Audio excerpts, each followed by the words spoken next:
Good morning. Welcome back to my channel. Another day, another life that God given us. Welcome to our life story of my Black American fiancé. Before I proceed, please click the subscribe button and also like and share to this video. Thank you. I'm making this video in English so that all our international supporters can understand our story. We have different story in our life. I hope you consider to listen our stories and share your thoughts and opinions on the comment section down below. Me and my fiancé, we are 5 years in relationship, 2 years of engaged, but we don't sleep together in one bed. Many people asking why we sleep in different rooms. Well, that's one of my questions before why we live in house, but we don't sleep together. My fiancé had a strong faith and belief. We talked that we're not gonna sleep each other in one bed until we get married. We respect each other's decision. Every morning Eric wake up at 5 a.m. to walk. He don't wake me up, but sometimes we walk together. While Hay's not here, I'm making my morning routine too. Making orange juice every morning to boost the immune system.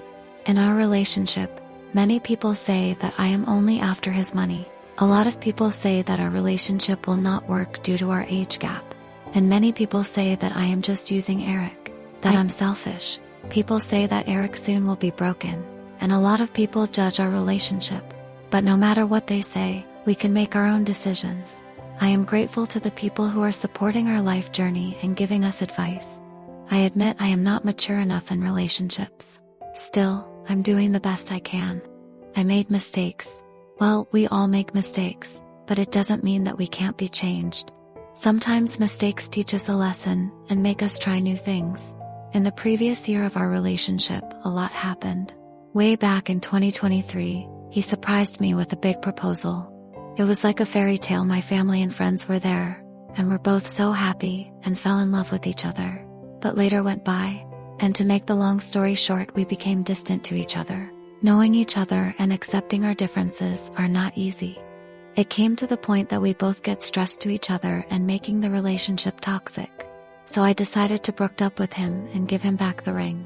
Of course, Eric doesn't want to break up, but I insisted that maybe it would be good for us to let each other go until we broke up. He still didn't accept the ring, and so many questions were in my mind that I needed clarification from him. So many questions were in my mind that need an answer and explanations. So when we broke up, he flew back to the US and I went solo travel around here in the Philippines.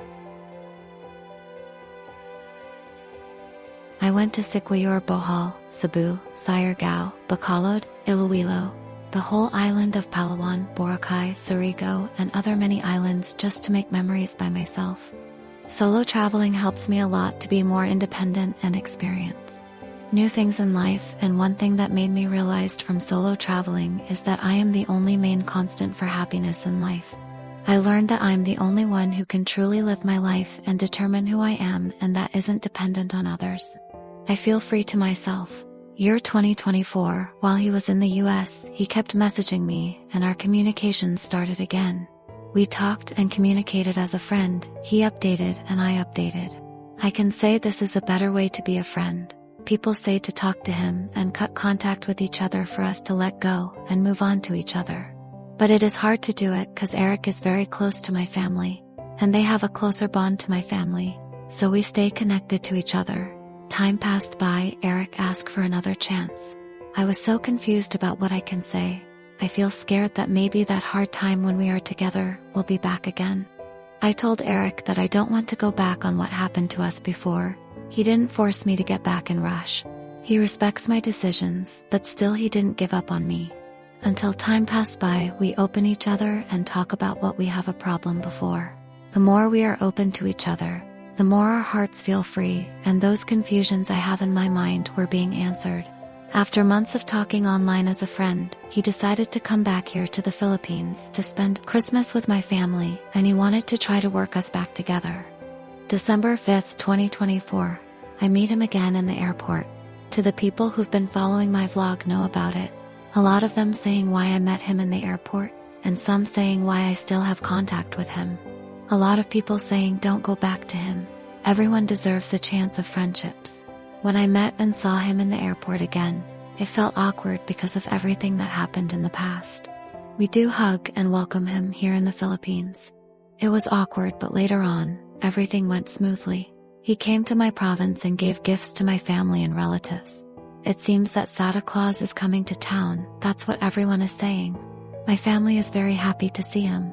We are good friends that time, and I noticed he changed a lot. What everyone is saying, my family is very happy to see him. We are good friends that time, and I noticed he changed a lot. Before, the biggest issue in our relationship is that I don't feel being accepted the whole me to him since I gained weight. I feel that there is something wrong to him, and more other stuff. But now I feel more comfortable with him.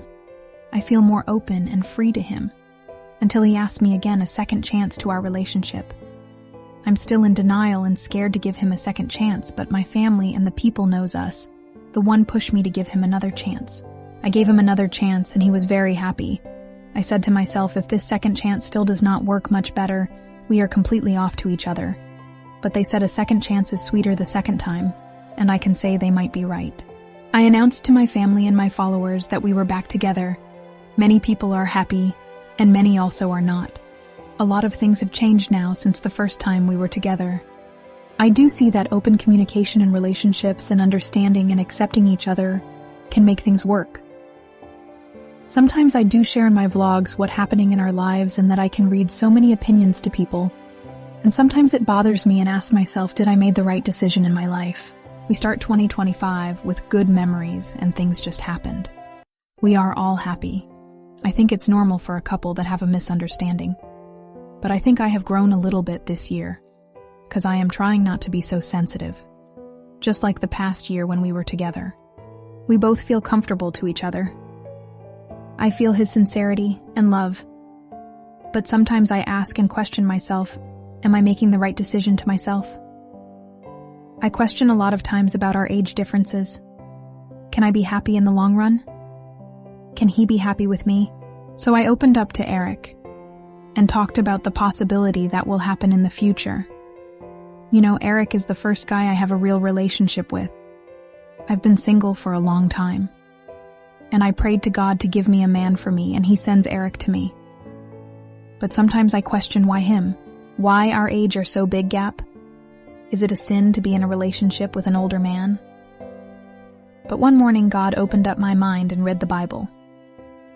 The Bible doesn't explicitly forbid or endorse relationships with age gaps, focusing instead on principles like respect and spiritual compatibility, rather than age itself.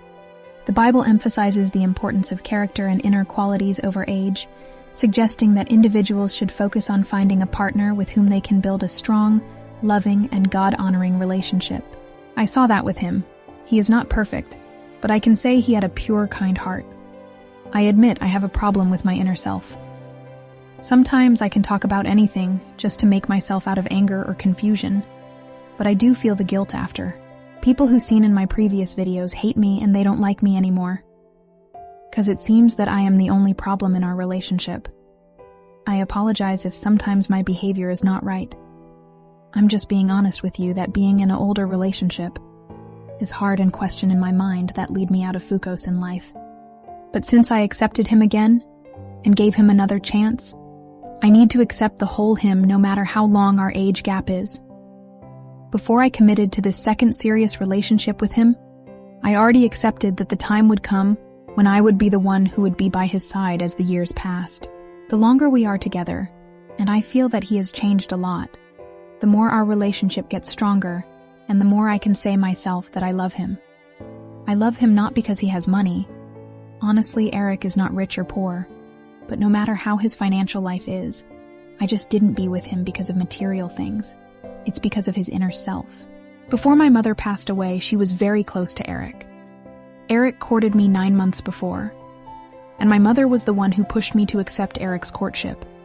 My mother told me that I had a good future with him. He liked helping my family financially from his heart, even though we were not asking any penny, and without asking any returns. His faith is very strong, just like my mother. In 2021, my mother died due to pneumonia, and she got COVID-19. Eric is the one who's in my back supporting me spiritually and financially in the hospital. I was in 3rd year of college at that time, when I couldn't focus on my studies because of what happened to my mother. He helped me in the school projects and always lifted me up not to surrender in going to school.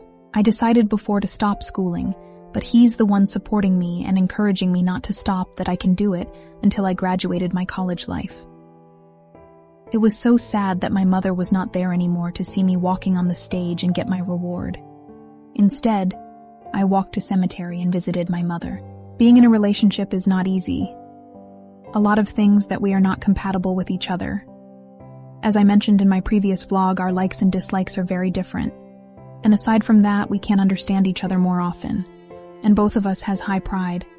And I feel that he control me. Plus a lot of things we can't understand that lead me to decide to break up with him. The whole year that we are apart and I'm traveling, I still think about what Eric did me and to my family. So many things. We are not compatible, but I miss his being kindness to people and to my family, I think, and remember the things and effort he did to me. That is why I gave him another chance and see if this relationship will still gonna work. And a good thing, cause lately since his coming back, we have been closer and very open to each other. We talk about what I like and what he likes, and I don't feel any more being control. I can say we are mutual, he cares for me and I care for him too. I did things to make him happy, and he did the same way. When it comes to intimacy, we still do have it. Even though we don't engage in any sexual activity, intimacy is greater than making love. We kiss, we hug, and we let each other feel love. People judge me that I will regret my decision on coming back on him. People says that I will be his caregiver cause of his age. Well, I would be happy to be his caregiver, cause first thing I choose to give him another chance. Sometimes indecision making is hard, and later on, we regret it. But I pray that I have the strong courage to face every challenges of my life, that I won't be regret it. Instead, it gives me purpose. We have different life story, so if you've come this far, please click that subscribe button. And also if you like our story, please like and share. And we would appreciate if you leave your opinion in comment section below. Everybody has a different journey. Everybody has a different path. And you don't really know what to expect. All you know is to just keep plugging away. And you hope something will come through and something will happen. The challenges in our lives can sometimes feel like they are paralyzing us, stopping us from being able to move forwards. Maybe you can't even see a time when you'll be moving forwards again. These challenges can feel like obstacles that can't be overcome. But you need to know that every challenge, no matter how overwhelming and big, is something you can overcome and move beyond. You just need to stay strong and keep going. All challenges look like this to everyone when they are going through them. But by getting through our struggles, we become stronger people, and we learn how resilient, wonderful, and able we are at coping with them. And when you've overcome your personal challenges, you'll be proud of yourself and know that you can face the same circumstances if they ever happened again. So look at life's impossible struggles as just challenges to overcome. Because when you have finally overcome your problem, you will look back at yourself with pride that you are a stronger person than you thought. I didn't regret giving Eric a second chance, even though sometimes things are not okay, but it's part of it. Now he's here in the Philippines and making our relationship work. The relationship will not work if only one person is working on it. As I mentioned in my other videos, due to our age, there are things that it's not working for both of us. I may say I am a very adventurous and outgoing person. I like to travel and see things in the world, and I like to swim and I love water. I don't fear with height. I like to do challenging things which are very different to him. And that's what makes me so difficult, because we are not on the same page of our likes and dislikes. He prefer only to stay and go to gym to work out, and he's not really into seeing different places. Last year of our relationship, I felt bored, because the place that we've been going as most of the day is condo, mall, gym, and back to the house. I tried to tell him, hey, let's make new things together and go somewhere else, but he prefers to stay. We talked about the things I wanted to do while I was still young. I told him that I wanted to create memories while I am young, because I knew when I got old couldn't do those things, and at least I had the memories and pictures that I could look back. I do not want to be a trap that stops me from the things I want to do. So I talked and shared it with Eric. He understands and supports me, which makes me very happy.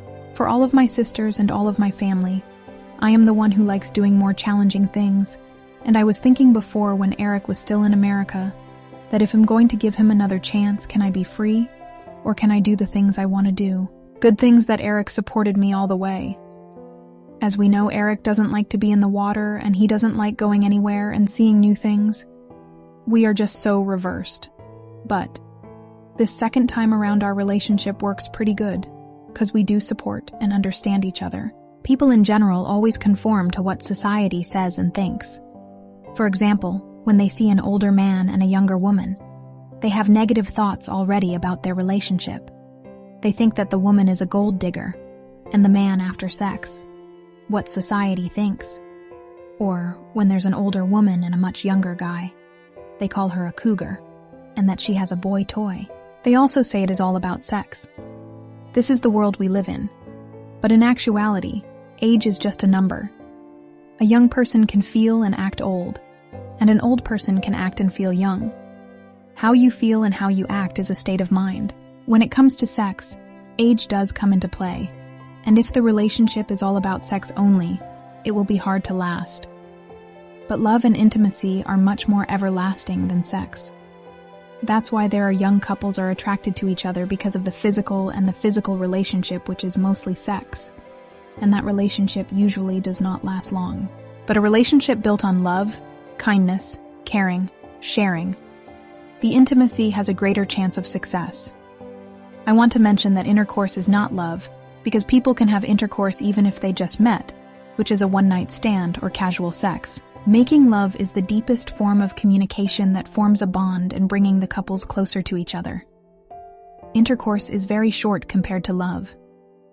Intimacy will last long all day when the couple is out and they hold hands, touch, embrace, hug at a romantic dinner, sit on the beach, or at the park. That is intimacy and an act of everlasting love. God knows and looks at the couple's heart. People look at the external appearance and age. We are not judging, but that's the world we live in. Eric and I have done this to show our love for each other, because action speaks louder than words. Also, remember that little things have a big impact. Eric surprised me on my recent birthday.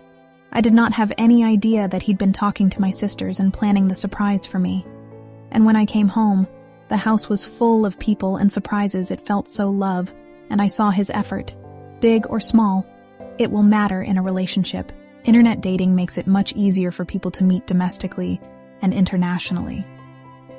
When you first meet, everything is so exciting and interesting, and the conversation is endless.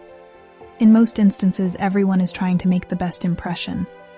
The conversation is exciting because you have just met someone new, and you are learning to each other through email and chat, but only the positive part talks about. That's why everyone will go for the very first time in a relationship. But you cannot know the person if you don't live and know each other for a long time. The younger generation fell in love with someone they just met, and seems like there are butterflies flying in their stomach, and make so excited to see and meet each other and directly try to make love. But longer it takes, the more it is harder to know the person, and that how the real relationship came out on how you handle your relationship to last long. In our relationship, I am the one who surrendered and broke up with Eric, because it was very difficult for me to deal with him. But he didn't give up on me. He respected my decision to break up, but during the time of breakup, he didn't give up on me. And that's how I gave him another chance, and we are doing good loving each other now. I am hoping and praying that this year, 2025, will make our relationship into the next level. Supposedly Eric will going to stay in the Philippines for 8 months. But because of the weather here, his body can't adjust thoroughly, and he got sick, and his asthma triggered. So instead of 8 months of staying, we both decided much better for him to go back to America as soon as possible. So he will be leaving me next month. We have plans to do, but that's all if God's will. A lot of you telling us that. Hopefully Eric will bring me to America. But honestly, I love my home country. But for Eric's sake and his safety and health, I would choose to leave my country to be with him. Relationships need sacrifices. We need to sacrifice things if we love the person. We are discussing getting a visa, a fiancé visa, or a spousal visa. But if spousal visa, we need to get married here in the Philippines, and it will take longer time to process the visa. My mind is not yet stable, but if we do start processing, it will take time, so I have time to get ready myself. If that will happen, I mean, that's only what we are discussing, but no assurance yet. Since this second chance of our relationship, me and Eric talk about our lives, and he always says that much be better if I were in America, because aside from the big expenses here in the Philippines, it is more beneficial to him, as the environment is a really big impact to him. Honestly, he's not doing well since he came back due to dust and the volcano erupted in our province, and we stayed there longer, and it caused him not feeling well. As we discussed things, I am asking in my mind, what would be my life if I'm in America? I am far away from my country and especially to my family. As I noticed, Eric's place does not have many close neighbors, and I know that the culture here is very different in America. Do you think I can be happy or survive there? Many questions and negatives came to my mind, but I am thankful that some of you encouraging me to be strong and be positive. I have this quote in life: if others can do it, I can do it too, and I can do more than others. But that's only if it could happen. We don't know what the future holds. But one thing I can say for now in our relationship is we care, respect, understand, and love each other. That's what more matter. If you've come this far, please subscribe to this channel for you to be updated in our life journey, and we would appreciate sharing your thoughts with us. See you in our next life episode. God bless and thank you.